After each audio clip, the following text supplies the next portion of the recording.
বর্দি, এতদিন তুমি মাছের পাতুরি করেছো কলার পাতায়, কি কি মাছের করেছো বলো তো? ইলিশ মাছ, বোয়াল মাছ, মানে সব মাছই হয়। সব মাছই পাতুরি হয়, কিন্তু মাংসের পাতুরি কি তুমি কোনোদিন করেছো বর্দি? না, মাংসের পাতুরি করিনি। করনি না?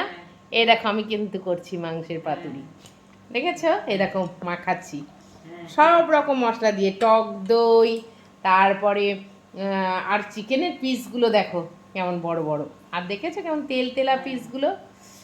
এগুলো দিয়ে আজকে কিন্তু আমি মাংসের পাতুরি করব। কিভাবে করব তোমরা শুনবে? বলো তো, একটুখানি গেস করো তো যে আমি কিভাবে করতে পারি মাংসের পাতুরিটা। কলার পাতায় না কিন্তু, এই সব কিছু দিয়ে ম্যারিনেট করে নিয়েছি মাংসটাকে, সর্ষের তেল দিয়েছি, টক দই দিয়েছি, আর লঙ্কার গুঁড়ো, আদা রসুন বাটা সব কিছু দিয়ে দিয়েছি।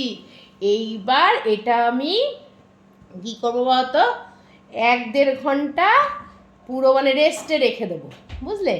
তারপরে ওই যে তোমরা মোমো তৈরি করো না, ওই মোমো তৈরির প্যানে আমি একটা টিফিন কোটো, মানে নিচের টিফিন কোটোটায় জল দেব, আর উপরের টিফিন কোটোটার মধ্যে, সেটা তো ফুটো ফুটো মতন হয়ে থাকে, ওইটার মধ্যে একটা টিফিন কোটোর মধ্যে ওই যে রেস্টে রাখা চিকেনগুলো যেগুলো ম্যারিনেট করা ছিল ওইগুলো দিয়ে, জল দেবো না কিন্তু, এই একদম শুকনো শুকনো দিয়ে ওইটাকে ঢেকে বসিয়ে দেবো।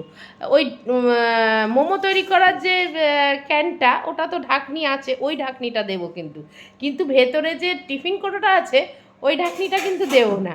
দিয়ে দেখো কালকেও করেছিলাম, কিন্তু একটা কারণে জলটা বেশি হয়ে গেছিলো বলে, কিন্তু ছেলে বলল মা অফুরন্ত স্বাদ হয়েছে। তো আমি বললাম যে তাহলে আজকে একটু আরেকটু অভিজ্ঞতা থেকে করি, তাই না বদ্দি?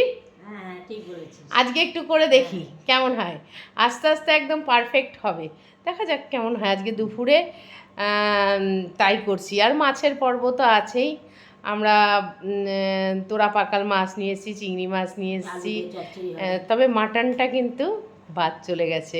চিকেনই হচ্ছে ভাপা চিকেন, যেটাকে বলে মোমো স্টাইলে। আর এটা করে খেয়ে আমরা তো বলবোই কেমন হয়েছে। আর তোমরা যদি খেতে চাও অবশ্যই আমার বাড়িতে চলে এসো, সবার আমন্ত্রণ রইল।